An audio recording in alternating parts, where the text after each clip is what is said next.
আমার স্পেসিফিক কারো কাছে না, আমি আসলে সবার কাছে প্রশ্ন যাচ্ছি। আপনারা যেহেতু স্বাস্থ্য ও পরিবেশ বিষয়ক সম্পাদক পদে দাঁড়িয়েছেন, আমরা জানি আমাদের দেশে ফুসফুস ক্যান্সারে সব থেকে বেশি মানুষ মৃত্যু একটা দাঁড়িয়েছে, এবং এইটার সব থেকে মেইন একটা কারণ ধূমপান। আমরা লাইব্রেরির সামনে, সোশ্যাল সায়েন্স ফ্যাকাল্টির সামনে, মোকাররম হোসেন টিএসসি মল চত্বরে অবাধে ধূমপান দেখতে পাচ্ছি।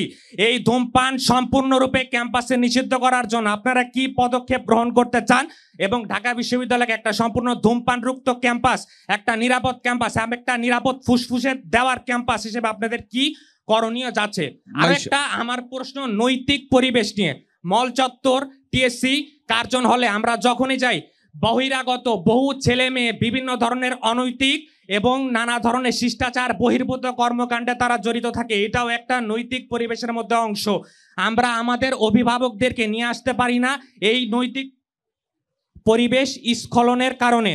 এখন এই নৈতিক পরিবেশ যে অপদমিত হয়েছে, এইটার উন্নতি ঘটাতে এবং সকল ধরনের সামাজিক বহির্ভূত কর্মকাণ্ড রোধ করার জন্য আপনাদের আসলে কি ইশতেহার এবং কি কর্মপরিকল্পনা আপনারা আসলে বিশ্ববিদ্যালয়ের শিক্ষার্থীদের সামনে তুলে ধরতে চান? আগে মাইশা বলবেন আপনার কর্মপরিকল্পনা সংক্ষেপে।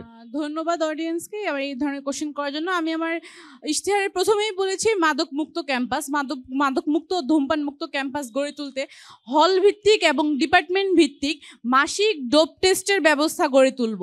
মাসিক ডোপ টেস্টের মাধ্যমেই আসলে এই বিষয়টা আমার মনে হয় রোধ করা সম্ভব। আর আমি যদি আপনার দ্বিতীয় প্রশ্নে যাই যে বহিরাগত নিয়ন্ত্রণ বা অনৈতিক যে কোনো কাজের বিরুদ্ধে আমার কি স্টেপ থাকবে, আসলে এই বিশ্ববিদ্যালয়ের বেশ অনেকবারই প্রচেষ্টা নিয়েছে যে বহিরাগত নিয়ন্ত্রণের ক্ষেত্রে। আসলে এখন পর্যন্ত বহিরাগত নিয়ন্ত্রণ করতে পারিনি। তবে আমরা বহিরাগত নিয়ন্ত্রণের ক্ষেত্রে আরও কিছু স্টেপ নিতে পারি, যে বিশ্ববিদ্যালয়ের কার্ড বা বিশ্ববিদ্যালয়ে যাদের সাথে কোনো মানুষ থাকবে এরা ব্যতীত অন্য কেউ এই বিশ্ববিদ্যালয়ে প্রবেশ করতে পারবে না। বা আমরা ছুটির দিনগুলোতে বিশেষত বহিরাগতরা বেশি আসে, সেক্ষেত্রে আমরা ভলেন্টিয়ারিং বা মনিটরিংয়ের একটা ব্যবস্থা করার মাধ্যমেই আমরা এই জিনিসটাকে রোধ করতে পারি। জি মইনুল, একই প্রশ্নে মইনুলের উত্তর। জি আচ্ছা, প্রশ্নকারীকে ধন্যবাদ জ্ঞাপন করছি। প্রথম যেই অপশনটা ছিল এটা আমার নির্বাচনী ইশতেহারে আছে, যে যেই জিনিসটা হচ্ছে যে মাদক মুক্ত ক্যাম্পাস, এটা তো আমরা প্রত্যেকেই চাই, কিন্তু এখানে হচ্ছে যে দেখা যায় যে এটা অনেকের নেশা হয়ে যায়, এবং এদেরকে ফিরানোর জন্য যেই জিনিসটা আমি বলেছি যে এখানে হচ্ছে যদি তাদের রিহ্যাবিলিটেশন বা পুনর্বাসনের দরকার হয়, সেক্ষেত্রে হচ্ছে ডক্টর মুর্তজা মেডিকেল সেন্টারের যে নতুন বিভাগ সংযোজন এবং সেখানে হচ্ছে তাদের রিহ্যাবিলিটেশনের ক্ষেত্রে যে একটা ব্যবস্থা গ্রহণ, এইটা আমি নিশ্চিত করব। আমি এই জিনিসটা আমার ইশতেহারে সংযুক্ত করেছি। আর এর পাশাপাশি বহিরাগত নিয়ন্ত্রণের ক্ষেত্রে আমরা অলরেডি হচ্ছে সবাই যেই জিনিসটা চাচ্ছি, এবং প্রক্টোরিয়াল টিমের মাধ্যমে আপনারা দেখবেন যে মল চত্বর এবং এই জিনিসগুলা যেখানে হচ্ছে প্রক্টোরিয়াল টিমই মেনটেন করতে হচ্ছে ব্যর্থ হচ্ছে। তো এই ক্ষেত্রে যখন আবার দেখা যায় যে কার্জন হলে যখন কার্ড দিয়ে প্রবেশ করতে বলে, তখন আবার আমরা শিক্ষার্থীরাই আন্দোলন করি যে হচ্ছে আমাদেরকেও কেন হচ্ছে একটা কার্ড নিয়ে আসার জন্য ঢুকতে দেওয়া হয় না। তো এই ক্ষেত্রে আমাদের শিক্ষার্থীদেরকেও যথাসম্ভব হচ্ছে আমাদেরকেও হচ্ছে হেল্পফুল হতে হবে, যে যাতে হচ্ছে আমরাই আমাদের ক্যাম্পাসকে বিনির্মাণ করব, যেইভাবে বিনির্মাণ করব এক্ষেত্রে আমাদেরকেও এগিয়ে আসতে হবে। এক্ষেত্রে আমরাই যদি হচ্ছে এখানে কার্ড সিস্টেম চালু হয়, আমাদেরকেও সর্বাত্মক সহায়ক ভূমিকা পালন করতে হবে বলে আমি মনে করি।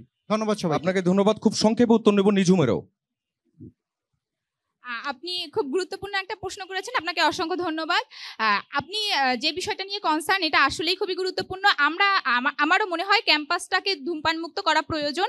সেক্ষেত্রে এই যে প্রসেসটা, পুরোপুরি যে প্রক্রিয়াটা, সেটা বেশ জটিল। সেক্ষেত্রে আমরা শিক্ষার্থী এবং বিশ্ববিদ্যালয় কর্তৃপক্ষের সাথে আলোচনা করে একটা রোড ম্যাপ তৈরি করে তারপরে আমি এই বিষয় নিয়ে কাজ করতে চাই। ভাই, আপনার দুইটা প্রশ্ন অত্যন্ত গুরুত্বপূর্ণ। আমি গতকালকে চ্যানেল 24 আমি বলে এসেছি যে প্রথম যে কাজটা থাকবে আমি যদি নির্বাচিত হই, টিএসসি এবং টিএসসির আশপাশ থেকে অনৈতিক এবং বহিরাগত নিয়ন্ত্রণ করার জন্য প্রথম যে স্টেপটা, সেই স্টেপটা আমি নিব যদি আমি আমার জায়গা থেকে ইলেক্টেড হই। এরপর যে বিষয়টা আপনি বললেন সেটা হচ্ছে ধূমপান। দেখেন, দেশের একটা বৃহৎ সংখ্যার মানুষ হচ্ছে ধূমপানের সাথে জড়িত, এটা অস্বীকার করার সুযোগ নেই। ধূমপানের আপনি দেখবেন সিগারেটের প্যাকেটের উপরে লেখা থাকে ধূমপান স্বাস্থ্যের জন্য ক্ষতিকর, ধূমপান ক্যান্সারের কারণ, তবুও কিন্তু মানুষ এই ধূমপান করছে। তো আমরা আমাদের জায়গা থেকে সর্বোচ্চ চেষ্টা করবো যে একটা স্মোকিং জোন করা যায় কিনা। স্মোকিং জোন এর বাহিরে যদি আসে তাহলে সেটার জন্য প্রশাসনের সাহায্য নিয়ে আমরা তার হচ্ছে একটা প্রবলেম হওয়ার কারণে তার হচ্ছে আমরা ফাইন করতে পারি। এই দুটা কাজ আমি করতে চাই। আনোয়ারকে ধন্যবাদ। যেতে চাই মিনহাজের কাছে। জি ধন্যবাদ জানাচ্ছি প্রশ্নকারীকে। মূলত হচ্ছে আনোয়ার ভাইয়ের সাথে আমি একমত পোষণ করব। প্রসঙ্গতভাবে হচ্ছে যিনি প্রশ্ন করেছেন আমারই ডিপার্টমেন্টের ছোট ভাই, আমি স্বাস্থ্য অর্থনীতিতেই পড়াশোনা করছি।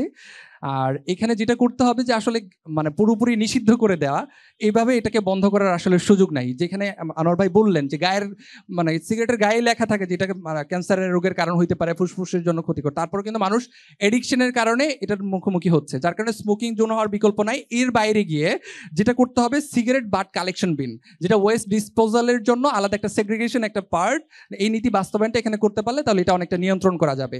এর বাইরে গিয়ে বহিরাগত নিয়ন্ত্রণটা আসলে এটা আমাদের জাহাঙ্গীরনগর বিশ্ববিদ্যালয়ের মতো কোনো পরিবেষ্টিত একটা ক্যাম্পাস না। আগেই বলেছি যে এখানে শব্দ দূষণটা যেই কারণে নিয়ন্ত্রণ করা যাবে না, বহিরাগত এখানে একই কারণে নিয়ন্ত্রণ করাটা অনেকটা অসম্ভবের পর্যায়ে। তবে সন্ধ্যার পরে যেন হচ্ছে কোনো বহিরাগত আড্ডা বা কোনো অপ্রীতিকর ঘটনা যেন না ঘটে, সেই জন্য অবশ্যই প্রক্টোরিয়াল টিমের সদস্য বাড়াইতে হবে, তাদেরকে ফাংশনাল করতে হবে, তাহলে এই অপ্রীতিকর কাজগুলো দমন করা সম্ভব। জি, শাহরিয়ার মোহাম্মদ ইয়ামিন। আচ্ছা, আপনার যে দুইটা প্রশ্ন তার মধ্যে বহিরাগত রোধ যেটা, সেটা আসলে একজন স্বাস্থ্য পরিবেশ সম্পাদকের ডিসিপ্লিনের মধ্যে পড়ে না। যেটা আমার ডিসিপ্লিনের মধ্যে পড়ে না সেটা আমি করবো না। তবে বিশ্ববিদ্যালয় প্রশাসনের সাথে সমন্বয় করে প্রক্টোরিয়াল টিমকে যথাযথভাবে প্রেসার ক্রিয়েট করে যাতে বহিরাগত মুক্ত একটা বিশ্ববিদ্যালয় ক্যাম্পাস যেহেতু করা যায়, এবং একটা নির্দিষ্ট সময় যাতে বিশ্ববিদ্যালয়ের অ্যালামনাই যারা আছে তারা যেন তাদের কার্ড বা তাদের পরিচয় দিয়ে প্রবেশ করতে পারে, সেই ব্যবস্থাটা আমি করবো। সেকেন্ড যে ব্যাপার সেটা হচ্ছে স্মোকিং করা বা অন্য যে কোনো কিছু, সেটা হচ্ছে তার সম্পূর্ণ ব্যক্তি স্বাধীনতা। আমি যদি ধূমপান মুক্ত বিশ্ববিদ্যালয়ের কথা বলি তখন সে মানবাধিকারের কথা নিয়ে আসতে পারে, কিংবা হচ্ছে কি তার স্বাধীনতায় হস্তক্ষেপের কথা নিয়ে আসতে বলে।